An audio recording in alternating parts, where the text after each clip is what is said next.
ፕሬዝዳንት ዶናልድ ትራምፕ ለአዲስ ዓመት ያስተኮሱት ርችት አልበቃቸውም። የቬንዙዌላዋን ካራካስ ቅዳሜ ሌሊቱን ከዳርዳር ሌላ የአዲስ ዓመት ሳይሆን የአዲስ መንግስት መጣላችሁ ችቦ ለኩሰው የሰቆቃ መብራት እንድታስተናግድ አድርገዋታል ይባላል። ቬንዙዌላ በመልክዓ ምድሯ ምክንያት በ1490 በክሪስቶፈር ኮሎምበስ ቴራ ደ ግራሲያ ላንድ ኦፍ ግሬዝ የሞገስ ምድር እንዳልተባለች ሁሉ ፕሬዝዳንቷን በአሜሪካ ሄሊኮፕተሮች አጅባ በካቴና አስጠፍንጋ መስደዷ ክብሯ ላይ ሳይቀር የትውልድ ጥያቄ ያስነሳባታል። የሂጎ ቻቬዝን ማለፍ ተከትሎ በ2013 ወደ ስልጣን የመጡት ኒኮላስ ማዱሮ የአሜሪካን የሚዘልፈው አንደበታቸው እንደሚዘጋ ቀድመው ተረድተውት ይሁን አይሁን እንጃ ግን በመጨረሻው ቃለ ምልልሳቸው አሜሪካ ወንድም ሀገር ነው በሚል የትራምፕን ቀልብ ለመሳብ ሞከሩ።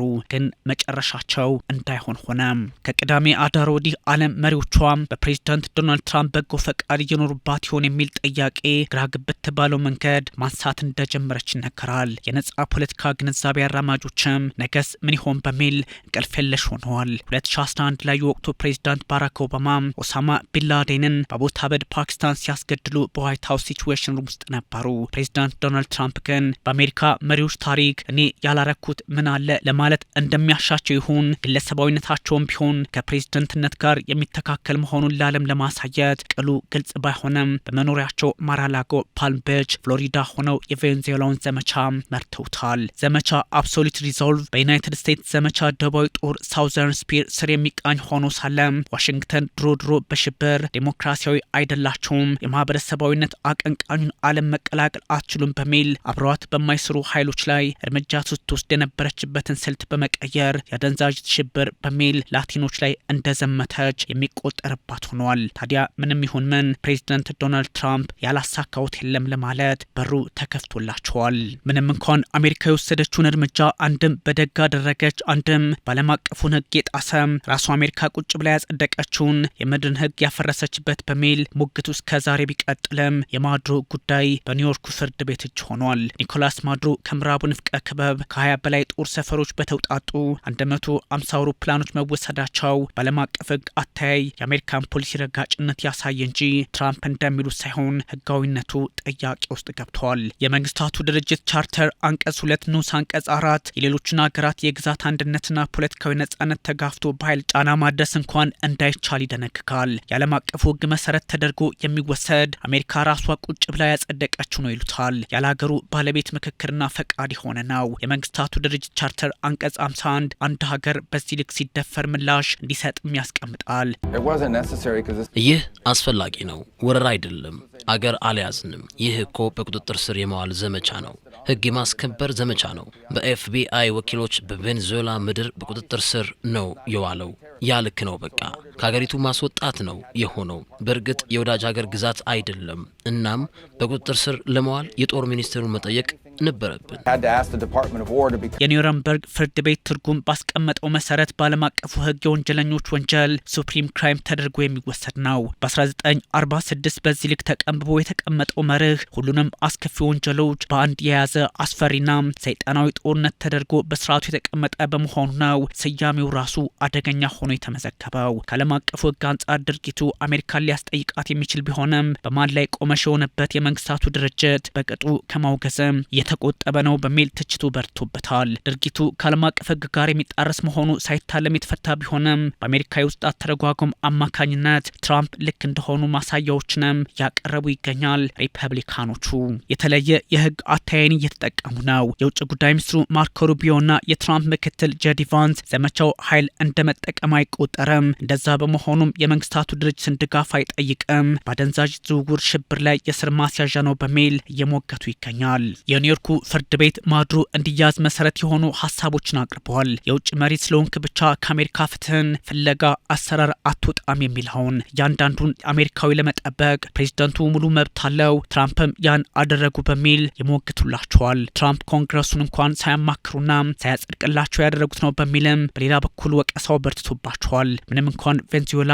አዲስ ፕሬዝዳንት ለዛውም ከማዱሮና ከባለቤታቸው ጎን የነበሩትን መሪ ብታደርግም ፕሬዝዳንት ትራምፕ ዴልሲ ሮድሪጌዝ ኬዝ ይጠንቀቁ ማለታቸው ደግሞ ጉዳዩን እያወሳሰበው ይገኛል። አሜሪካ ውጥኗን ሁሉ ቬንዙዌላ ላይ ልታቆመው እንደማትችል ከፕሬዚዳንት ዶናልድ ትራምፕ አስተያየት መረዳት ይቻላል። የኮሎምቢያው ፕሬዚዳንት ጉስታቮ ፔትሮና መሰል መሪዎች ቀጠናው ላይ በቅርቡ እርምጃው ሊወሰድባቸው እንደሚችል ፍንጭም ሰጥተዋል። አሜሪካ ለምን የምታስተዳድርበትን ስልት እንደለወጠችም የተቆጠረባት ይገኛል። ኮሎምቢያ፣ ስፔን፣ ብራዚል፣ ቺሊ፣ ሜክሲኮ፣ ዩራጓይና መሰል የከባቢው አገራት አደገኛ እርምጃ ነው በሚል ማውገዛቸውን ተከትሎ ሪፐብሊካኑ ፕሬዚዳንት ዶናልድ ትራምፕ ተጨማሪ ማስጠንቀቂያዎችን ለላቲኖች ሰጥተዋል። ኮሎምቢያና ቬንዙዌላ ታመዋል፣ የካራካሱን አክመናል፣ ቦጎታን በቅርቡ ትታከማለች በሚል በኤርፎርስ ዋን ውስጥ ሆነው ትራምፕ መናገራቸው ጉዳዩን በስጋት መልክ ዓለም እንድታየው በር ከፍተዋል። እኛ በሽተኛ ጎረቤት ነው ያለን፣ ግን ጎረቤት አይባሉም። ለጉርብትና የቀረቡ ናቸው። ያው ቬንዙዌላ ናት፣ ህመምተኛ ናት። ኮሎምቢያም ያማታል። እክል ባለበት ሰው ነው የምትመራው። ኮኬን ያመርታል፣ ከዛ ለአሜሪካ ይሸጣል። ከእንግዲህ በኋላ ያን ማድረግ አይችልም።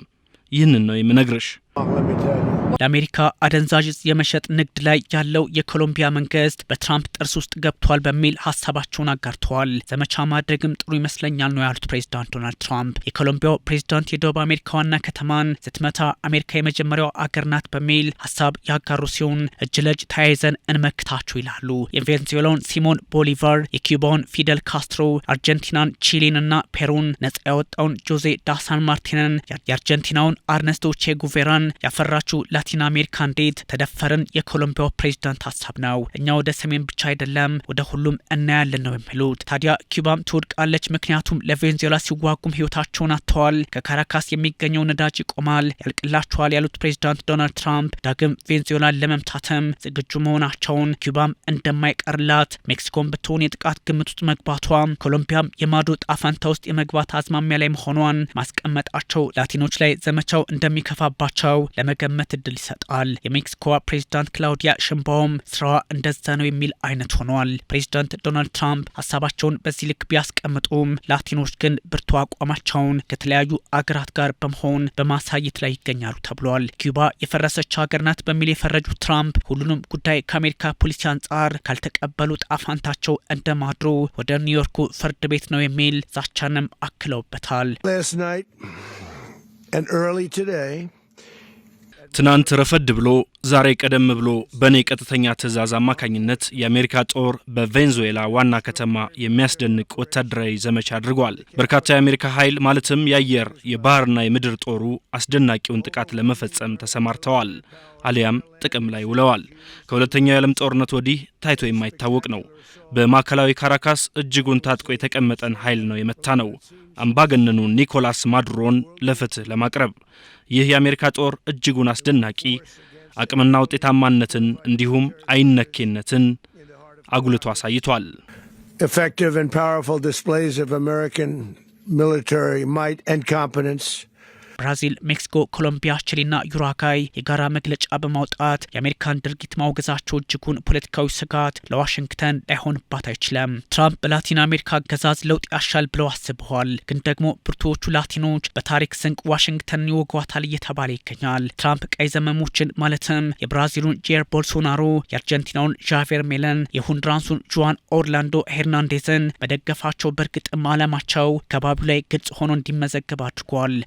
ከ1951 አንስቶ ማለትም አሜሪካ የምትደግፈውን የባቲስታን መንግስት ፊደል ካስትሮ ከገረሰሱበት ጊዜ አንስቶ ሰላም የሌላቸው ሀቫናና ዋሽንግተን ዛሬም ሌላ ውጥረት ውስጥ ገብተዋል። ትራምፕ በዓለም ፖለቲካ ላይ ሌላ ቀውስ እንደሚፈጥሩ ማሳያዎቹ የበዙ ናቸው። የዴንማርኳ ግሪንላንድ ጉዳይ እዛው አውሮፓ ውስጥ በመካከለኛው ምስራቅ ኢራን ፖለቲከኞች ላይ ሊወሰድ ነው የተባለው እርምጃም በጥርጣሬም ቢሆን ምስክር እየሆነ መጥቷል። የእስራኤሉ ቁልፍ ፖለቲከኛ ያይር ላፒድ ኢራናውያን በቬንዙዌላ የሆነውን ተመልከቱ ማለታቸውም ይህኑ የሚያስረግጥ ሆኗል።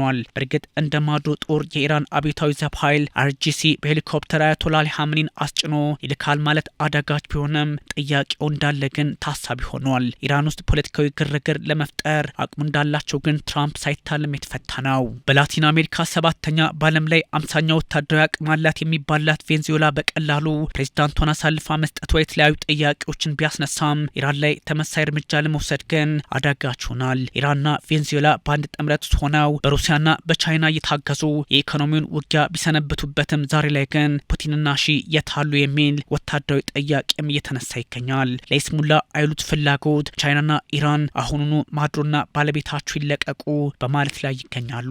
ማስጠንቀቂያም እስከ መስጠት ደርሰዋል። ታዲያ የላቲኖቹ ስብስብ አንድ ላይ ቆመን አሜሪካንን መክት ሲሉ ቻይና፣ ኢራን፣ ሩሲያም ሲያወግዙ ጀርመን፣ ብሪታንያና ጣሊያን ጉዳዩን በቅርበት የተከታተሉ ነው የሚል አቋም ላይ መሆናቸው በተወሰነ የዓለም አቀፍ ሕግነት ጣሰ የሚያሳዩ ሀሳቦችን ቢያጋሩም ትርምሷ የወጣው ዓለም ሕግጋቱን የምታይበት መንገድ ግን ጥያቄ እያስነሳ ይገኛል። ፕሬዚዳንት ዶናልድ ትራምፕ ግሪንላንድን ሊጠቀልሉ አሁንም ይፈልጋሉ። ኢራንን በከባዱ ትመታለች አሏት። የነዳጅ ዋጋ ማድሮ መያዛቸውን ተከትሎ ቀነሰ። የቅኝ ግዛት ዘመን ግንዛቤ ነው በሚል ኢራን አሜሪካን ከሰሰች። ትራምፕ ኮሎምቢያን፣ ኩባና ሜክሲኮን አስጠነቀቁ። የብሪታንያ ፓርላማ አባል የአሜሪካ ድርጊት ዓለም አቀፍ ሕግን የሚጥስ ነው አሉ። ቬንዙዌላ ጸጥ ረጭ ብላለች፣ ምክንያቱም ህዝቡ ፈርቷል። ኩባ 32 ዜጎቿ ማድሮን ሲከላከሉ አልቀውባታል። ማድሮ የኒውዮርክ ፍርድ ቤት ቀረቡ። ዴልሲ ሮድሪገዝ ከአሜሪካ ጋር እንሰራለን ሲሉ ተደመጡ። በማድሮ ዙሪያ ግራ ሲያጋቡ የዋሉ ዓለም አቀፍ መረጃዎች ሆነው ተመዝግበዋል።